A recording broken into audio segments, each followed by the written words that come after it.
ಮಂಗಳೂರಿನ Saint Aloysius ಕಾಲೇಜಿನ ವತಿಯಿಂದ ಶೈಕ್ಷಣಿಕ ವರ್ಷ ಪೂರ್ತಿ ನಡೆಯಲಿರುವ ಚಟುವಟಿಕೆ ಸಾವಯವ 2019ಕ್ಕೆ ಚಾಲನೆ ನೀಡಲಾಯಿತು.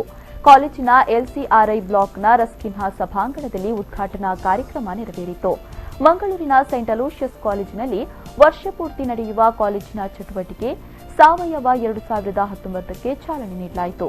ರಾಷ್ಟ್ರೀಯ ಮತ್ತು ಅಂತಾರಾಷ್ಟ್ರೀಯ ಮಟ್ಟದಲ್ಲಿ ಮೆಚ್ಚುಗೆ ಪಡೆದ ಕಿರಿಯ ಸಂಶೋಧಕ ಸ್ವಸ್ತಿಕ್ ಪದ್ಮಾ ಅವರು ಕಾರ್ಯಕ್ರಮಕ್ಕೆ ಚಾಲನೆ ನೀಡಿದರು.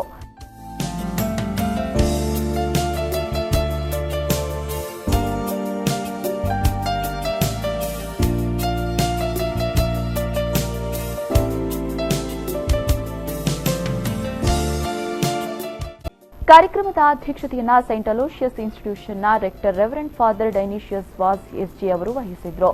ಕಾಲೇಜಿನ ಪ್ರಾಂಶುಪಾಲರಾದ reverend doctor Praveen Martis SJ, doctor Lind Daphne ಲಸ್ರಾದು, Melita Lloyd, Vineeth Saldanha, Rupal D'Souza ಮತ್ತಿತರರು ಉಪಸ್ಥಿತರಿದ್ದರು.